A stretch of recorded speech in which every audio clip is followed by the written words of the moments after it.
오늘 본문도 우리에게 아주 익숙한 본문이죠. 예수님께서 광야에서 마귀에게 시험 받으시는 내용을 기록하고 있습니다. 오늘 본문의 의미를 살피기에 앞서서 오늘 본문에 대한 오해들을 좀 먼저 우리가 걷어내는 작업을 하고 시작하려고 합니다. 제가 나름 조사해 보니까요, 오늘 본문을 크게 두 가지로 이해하는 경우가 많았어요. 첫째는 우리도 예수님의 본을 받아서 40일 동안 금식하며 기도해야 한다는 이해였습니다. 40일 동안 금식 기도하는 것을 영적인 경건 또 능력의 대명사로 보는 것입니다. 한국에서 목회하셨던 목사님께 들은 이야기예요. 한국에서 기도원 문화가 한때 유행했을 때가 있었잖아요. 그 기도원 집회를 인도하는 강사분을 소개하는 포스터에는 이런 문구가 있었대요. 40일 금식 기도 몇 회. 이런 문구가 아주 자주 발견되었다고 합니다. 이것은 강사분의 영성을 강조하기 위함일 것이에요. 우리는 사실 하루 금식도 제대로 못하는데 무려 40일이나 했다니 얼마나 대단해 보입니까? 경외심이 일어나죠. 집회 전부터 사실 먹고 들어가는 것 아니겠습니까? 오늘 본문이 과연 금식 기도를 40일 금식 기도를 강조하는 것일까? 그렇게 40일을 금식으로 기도하여 경건과 능력을 키우라는 목적으로 기억되었을까? 저는 그렇게 생각하지 않습니다. 오늘 본문 2절 말씀을 보시게 되면 40일을 밤낮으로 금식하신 후에 줄이셨다라는 말씀이 있어요. 사실 이 말씀의 근거에서 40일 금식 기도를 하라는 그 겉면의 메시지를 주는 것이거든요. 그런데 2절을 잘 보시면 여러분, 금식 기도라는 표현 자체가 없어요. 금식하셨다는 서술만 있지 금식하시면서 기도하셨다는 언급 자체가 없습니다. 물론 성경에서 종종 금식이라는 표현 안에는 기도를 기도를 포함해서 표현하기도 해요.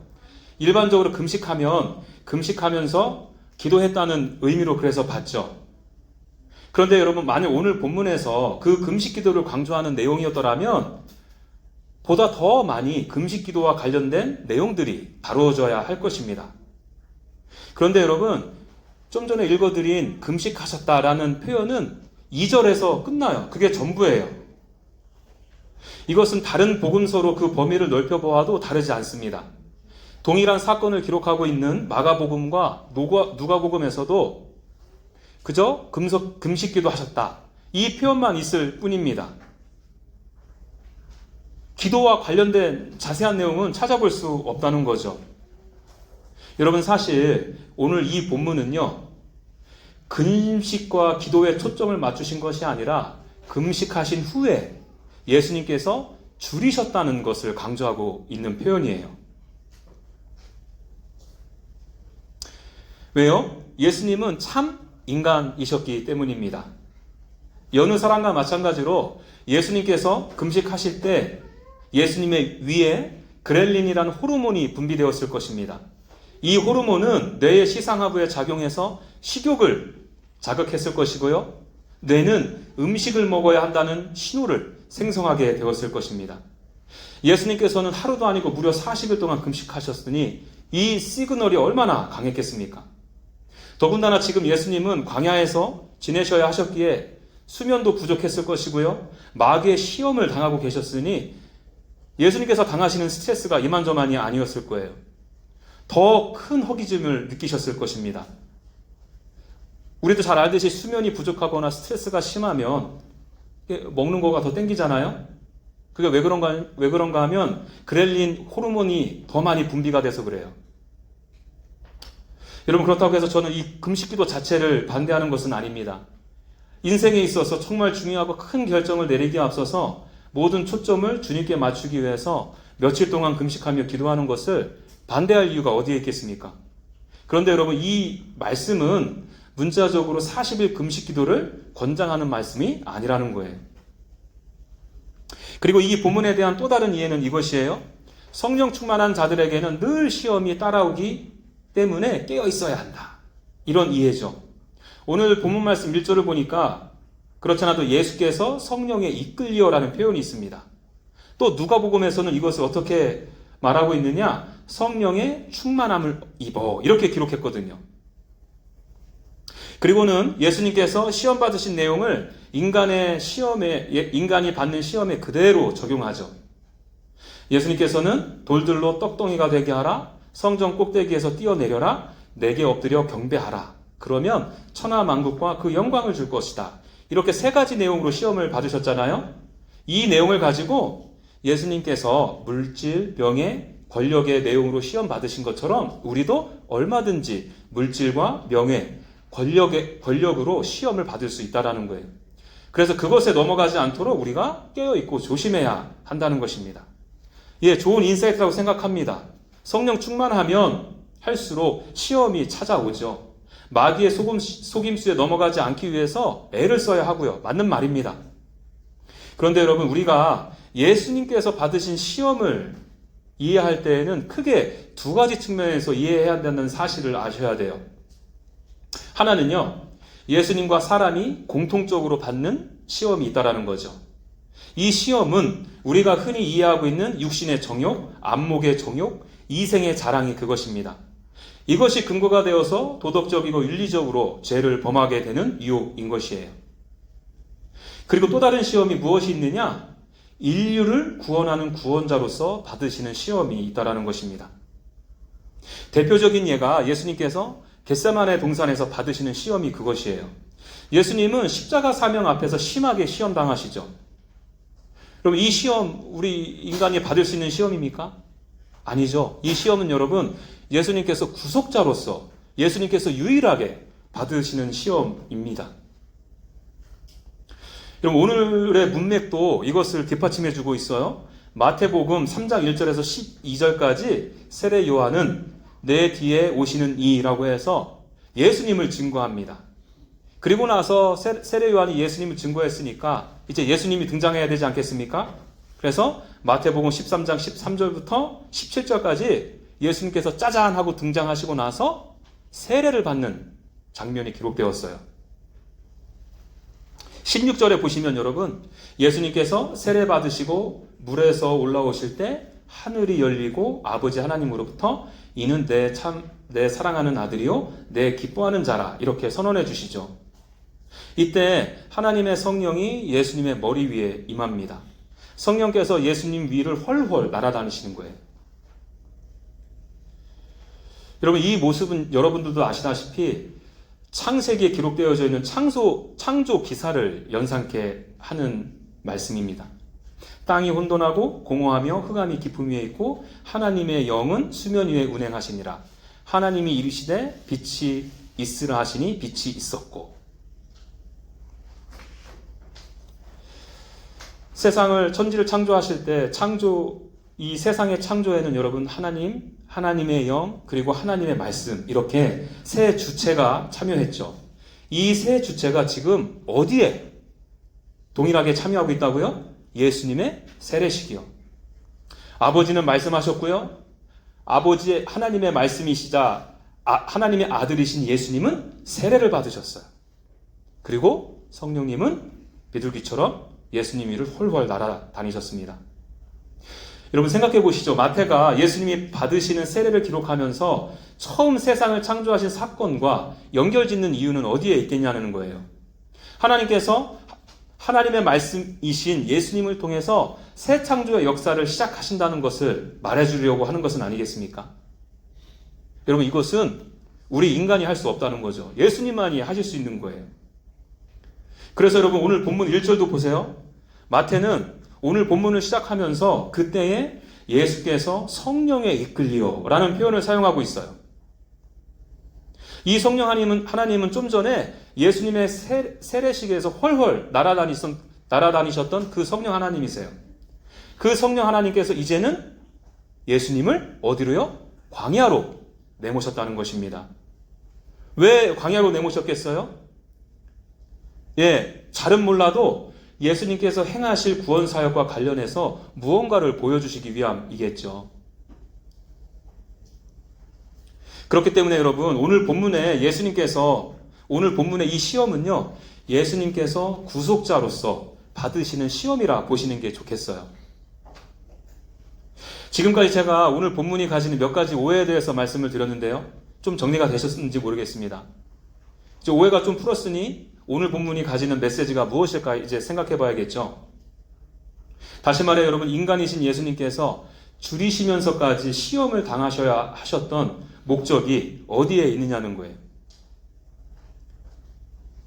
이 의미를 살피기 위해서 여러분 우리가 먼저 생각해 봐야 될 것은요. 예수님께서 광야에서 40일을 금식하셨다는 이 표현에 주목을 해야 한다는 것입니다. 여러분도 한번 떠올려 보십시오. 광야라는 단어, 40이라는 숫자. 이것은 여러분 구약에서 어떤 사건을 떠올려지게 하나요? 광야 40. 예, 이스라엘 백성의 출애굽 생활을 떠올리게 하죠. 이스라엘 백성들은 유월절을 지켰습니다. 이 유월절을 지켰다는 것은 결국에는 뭐냐? 이스라엘을 장자 삼아 주신 것입니다. 그리고는 홍해바다를 건너게 되죠. 여러분, 사도 바울이 이 이스라엘 백성들이 홍해바다를 걷는 사건을 영적으로 어떻게 이해하고 있는지 아십니까? 제가 고린도전서 10장 1절에서 2절 읽어드립니다. 형제들아, 나는 너희가 알지 못하기를 원하지 아니하노니 우리 조상들이 다 구름 아래 있고 바다 가운데로 지나며 모세에게 속하여 다 구름과 바다에서, 잘 들으세요, 세례를 받고. 사도 바울이 말하는 우리 조상들은 바로 출애굽해서 광야 생활을 한 이스라엘 백성들을 가리키는 것일 겁니다. 그리고 바다는 무엇을 가리킨다고요? 홍해바다요. 그리고 이것을 사도 바울은 어떻게 영적으로 이해했다고요? 세례를 받았다요.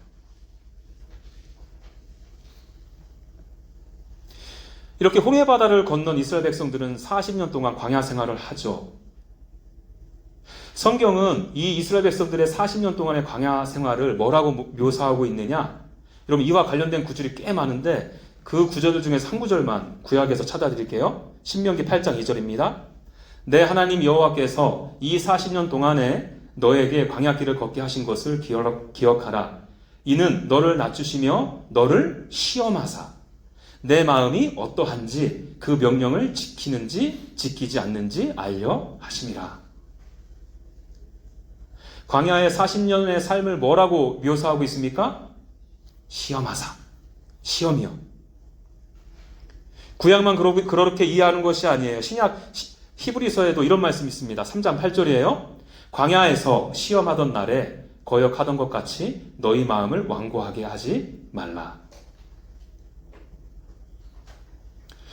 여러분 잘 생각해 보세요. 흥미롭지 않습니까? 지금 마태는요, 출애굽한 이스라엘 백성들이 홍해바다를 건너면서 세례받고 광야에서 40년 동안 시험받은 그 일과 예수님께서 하나님의 아들로서 세례받으시고 광야에서 40일 동안 마귀에게 시험받은 일을 지금 겹쳐 보이게끔 하고 있다는 거예요.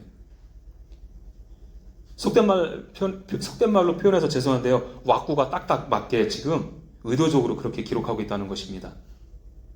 마태는 지금 여러분 이 셋업을 통해서 무엇을 말하고자 하는 것일까요? 그렇죠, 여러분. 이스라엘 백성들이 광야에서 시험을 받은 것처럼 예수님께서도 이스라엘이 되셔서 시험을 받으셨다는 것입니다. 예수님이 이스라엘의 대표자가 되었다는 그 말이에요. 이 말이 좀 어려우면 참 사람이 되셨다는 것을 강조하는 표현인 것입니다. 제가 좀 전에도 말씀드렸잖아요. 예수님께서 40일 동안 굶주리셔서 배가 고프셨던 그 이유도 그것이 무엇이었습니까? 예수님께서 사람이셨기 때문에. 마태는 그래서 여러분 계속해서 오늘 본문을 통해서 강조하고자 했던 것이 무엇이냐? 예수님은 누구다? 사람이시다는 거예요.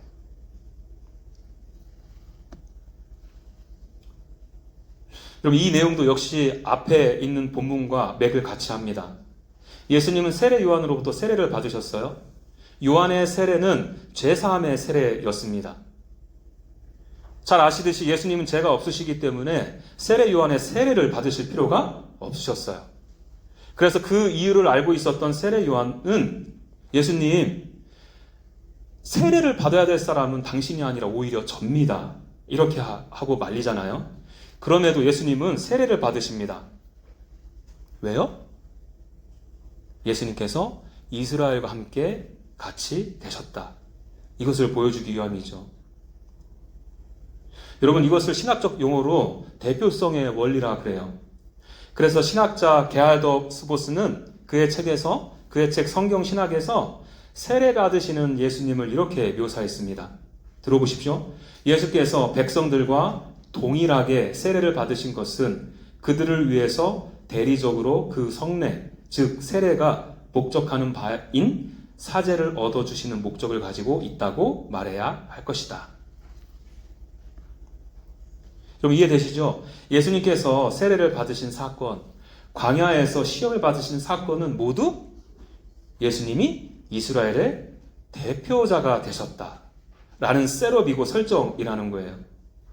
메시아로 오신 예수님께서 그의 직분을 감당하기 위한 시험이라는 것이죠. 이 직분을 본격적으로 감당하시기 전에 받으신 시험이 바로 오늘 본문의 시험이라는 것입니다. 그래서 여러분, 이 시험을 이기신 후에 뭐 하셨다고 그래요?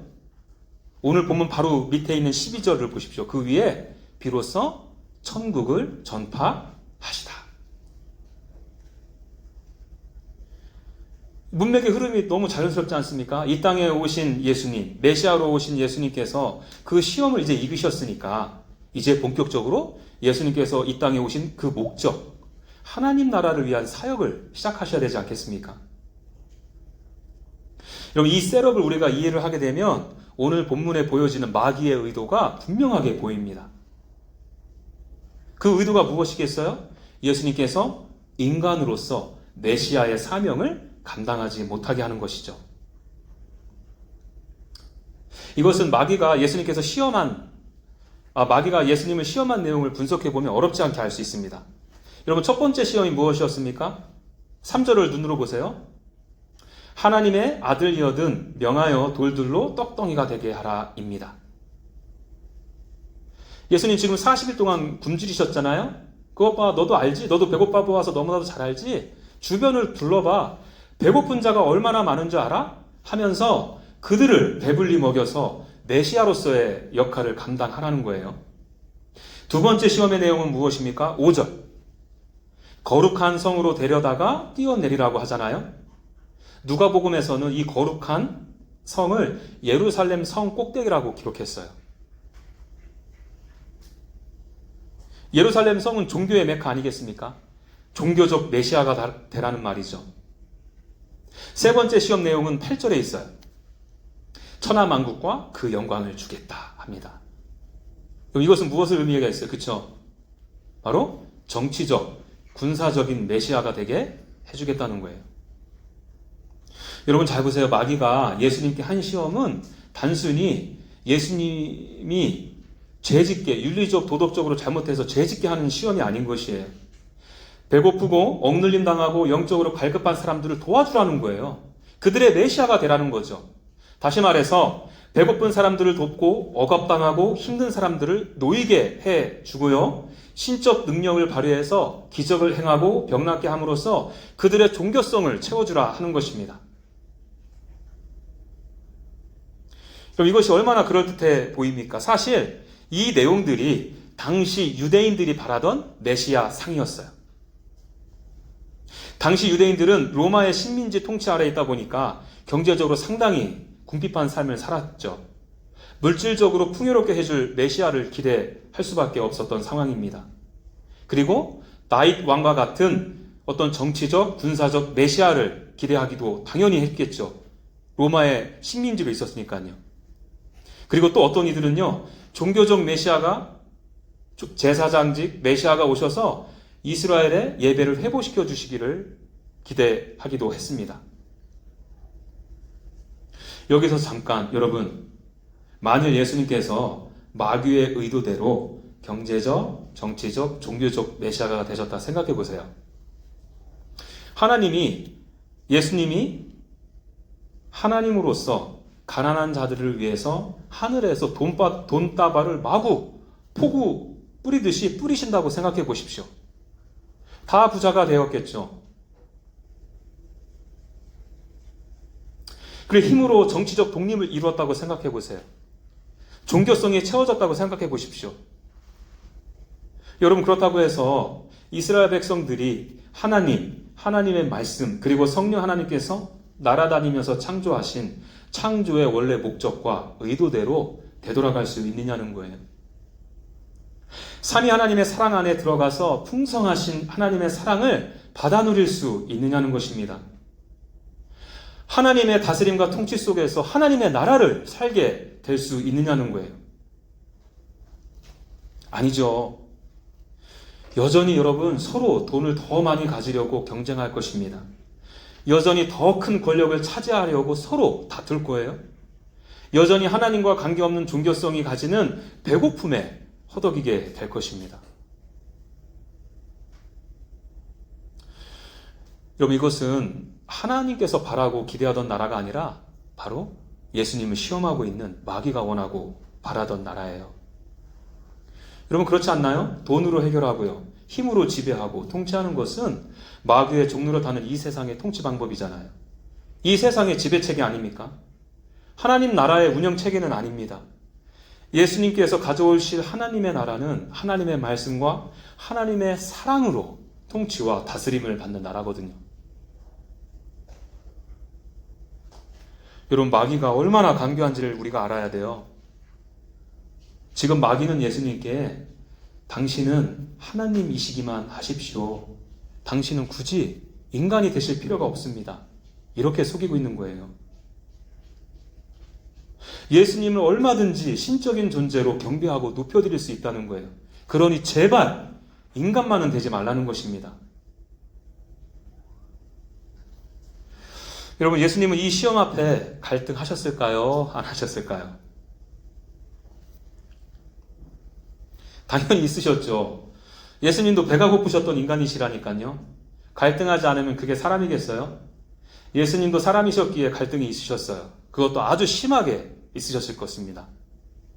여러분 갈등도 내가 할 수 없는 거라면 아예 갈등하지도 않잖아요. 포기하죠.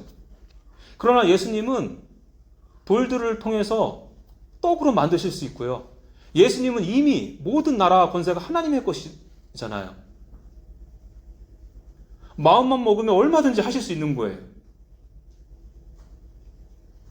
마귀의 이 속임수, 간교함 앞에서 할까 말까 엄청 고민하셨을 것입니다. 그러나 예수님은 하나님의 말씀으로 승리하시죠. 오늘 본문에서 예수님께서 세 가지 시험을 가지고 마귀가 시험하잖아요. 이 시험의 내용을 무엇으로 응수하느냐? 바로 하나님의 말씀으로요. 사람이 떡으로만 살 것이 아니요 하나님의 입으로부터 나오는 하나님의 모든 말씀으로 살 것이다. 주 너의 하나님을 시험하지 말라. 주 너의 하나님께 경배하고 다만 그를 섬기라 하였느니라. 여러분 이 모든 말씀들이요 신명기 말씀을 인용하시면서 하시는 말씀이었어요. 40년 동안 광야에서 살던 이스라엘 백성들은 여러분 이 시험에 모두 실패했잖아요. 그러나 예수님은 말씀으로 이 시험을 이기신 것입니다. 이스라엘 백성들은 실패했지만 예수님께서는 승리하심으로 예수님이 참 이스라엘이심을 보여주는 거예요. 그리고 하나님의 말씀만 인용하셔서 승리하시느냐? 아니죠. 그 하나님의 말씀에 순종하심으로 그 승리를 완벽히 이루시죠. 어떻게 해요? 십자가를 지심으로요. 마태복음 16장을 보시게 되면 예수님은 제자들에게 너희는 나를 누구라 하느냐 하고 물으시죠. 그러자 베드로는 주는 그리스도시요 하나님의 아들이십니다. 이렇게 고백합니다. 여러분 베드로의 이 고백이 놀라운 것은 예수님이 하나님을 고백함과 동시에 메시아로서의 사명을 감당하실 분이다. 이것을 고백했기 때문이에요. 이에 예수님께서는 이런 베드로의 고백을 칭찬해 주시죠. 그리고는 예수님께서 비로소 제자들에게 가르치셔요. 무엇을요? 들어보세요. 예루살렘에 올라가 장로들과 대제사장들과 서기관들에게 많은 고난을 받고 죽임을 당하고 제3일에 살아나실 것이요. 죄가 되셔서 십자가에 달려 죽으시는 것을 말씀하신 것 아니겠습니까? 지금 그거를 가르치고 계신 거예요. 그러자 베드로는 예수님을 붙들고 말하죠. 예수님, 그렇게 하시면 안 됩니다. 예수님께 결코 그런 일이 일어나면 절대 안 됩니다. 하고 감히 예수님을 심하게 꾸짖습니다. 마귀가 틈을 타서 베드로를 통해서 예수님, 하나님만 되세요 하고 속인 거예요. 굳이 사람이 되셔서 십자가에 달리실 필요가 있느냐는 것입니다. 사람들이 그렇게 원하는 정치적, 경제적, 종교적 메시아만 되어주라는 거예요. 하나님의 아들로서만 그 사명 감당하라는 것입니다. 왜요? 그래야 여전히 자신의 노예로 살아가던 자들이 하나님의 자녀가 되는 비극을 막을 수 있으니까요. 이 세상의 주관자가 돼서 자신이 다스리는 나라가 영원해질 것이니까요. 마귀는 여러분 이게 두렵고 싫었던 거예요. 그래서 어떻게든 예수님이 인간이 되셔서 메시아로서의 사명 감당하는 것을 막고 싶었던 거예요. 이에 예수님은 사탄아 내 뒤로 물러가라. 너는 나를 넘어지게 하는 자로다. 하고 꾸짖으시죠. 그리고 예수님은 제자들에게 가르치셔 주셨던 것처럼 실제로 예루살렘 성에 올라가시고 고난을 받으시고 십자가에 달려 죽으십니다. 참 이스라엘이 되셔서 마귀의 시험에 완전한 승리를 취하신 것이죠.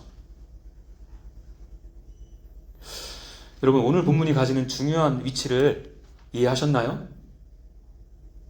여러분 오늘 본문 말씀은 단순히 예수님의 본을 따르라는 말이 아닙니다.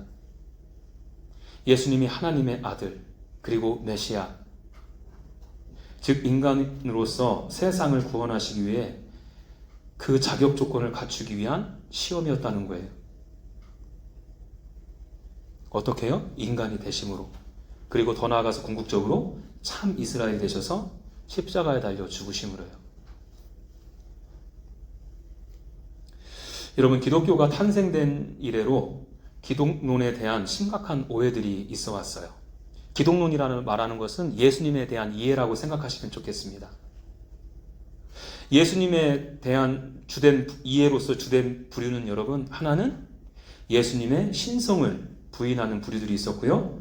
반대로 예수님의 인성을 부인하는 부류들이 있었습니다. 예수님의 인성을 부인하는 분들에게 있어서 예수님께서 인간으로서 모든 고초와 고난을 겪으심, 고통 가운데 십자가에서 죽으심 이런 내용들이 크게 다가오지 않았을 거예요. 그러지 않겠어요? 예수님의 인성을 부인하니까요. 아니 예수님은 신이신데 설마 배가 고프셨겠어? 설마 채찍을 맞으셨을 때 고통스러웠겠어? 십자가에 달리기 전에 그렇게 고통스러웠겠어? 아마 그렇게 고통스럽지는 않았을 거야. 이런 식의 해석이 가능하다는 것입니다. 물론 예수님 안에 인성과 신성이 어떻게 조화를 이룰 수 있을까에 대한 것은 여전히 신비의 영역이기도 해요. 우리가 삼위일체 교리도 인간의 이성으로 접근할 수 있는 부분이 있고 그렇지 못한 영역들이 있지 않습니까? 예수님의 인성과 신성도 마찬가지예요. 여러분 저 나름대로 이 이슈에 대한 답을 갖고 있기는 합니다만 그것이 완벽하다 말할 수 없어요. 자신할 수 없어요. 저의 부족함도 있겠지만 이것은 분명 신비의 영역도 존재하기 때문이죠. 인간의 이해를 넘는 이 영역은 우리가 믿음으로 수납하는 것입니다. 그럼에도 여러분, 예수님의 인성을 믿음으로 받지 못하는 분들이 가지는 안타까움이 무엇이냐? 죄사함의 은혜를 실제로 누리지 못한다는 거예요. 예, 물론 입술로는 저는 죄사함을 받았습니다. 하나님의 은혜 아래에 있습니다. 하실 수 있죠. 그러나 그 고백은 뜬구름 잡는 고백이 될 수밖에 없다는 거죠. 왜 그렇습니까? 아까 다 설명드렸잖아요. 내 죄가 사해졌다는 것은 예수님이 참 인간이심을 전제해야만 가능해지는 진리이거든요. 여러분, 이 전제가 확실하지 않다 보니까 죄사함의 은혜도 확실히 누리지 못하는 것입니다. 그러지 않겠어요? 내 죄를 사하신 하나님에 대한 감사함도 있을 수 없고요. 죄에 대해서 민감할 수가 없죠.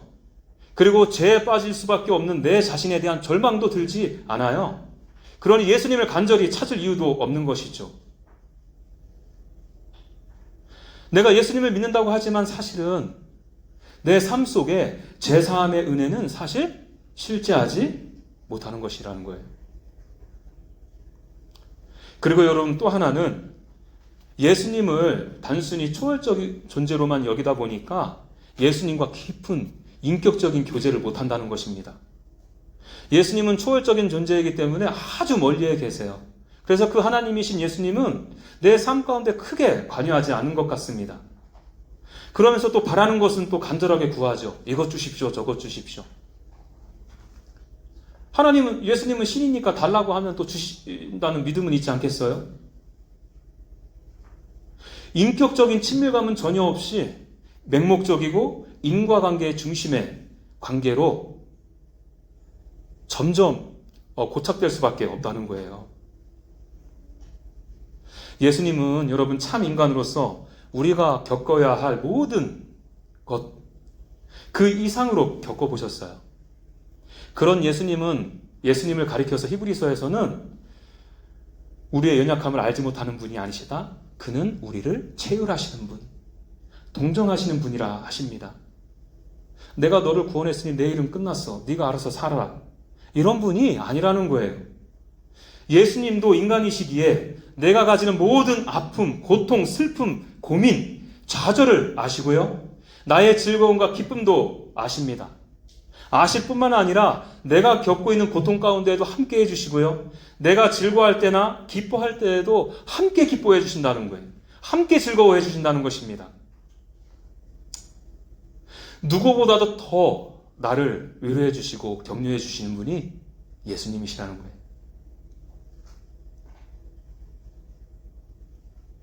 여러분, 이렇게 인간이신 예수님과 또 그것을 믿기에 그 예수님과 친밀하게 교제하고 관계 맺으시는 분들과 단순히 예수님을 초월적인 존재로 여기시는 분들과 이분들의 신앙의 색깔, 그리고 그에 따른 삶도 당연히 달라질 수밖에 없는 것입니다.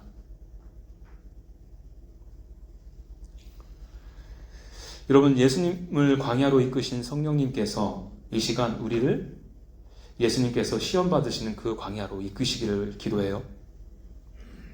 40일 동안 굶주려 가시면서 우리를 대속하시기 위한 자격을 갖추시기 위해 고군분투하신 예수님을 목격했으면 좋겠습니다.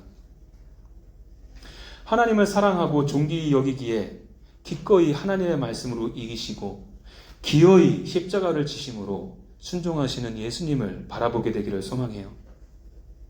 이 은혜로 우리를 재창조하시기 위한 삼위 하나님의 열심을 우리가 찬양하기를 바랍니다. 예수님의 공로로 내 죄가 사함받아 우리가 이제 비로소 참 이스라엘 의인이 되었음을 감사하십시오. 예수님은 나에게 있어서 하나님이시기만 하면 됩니다.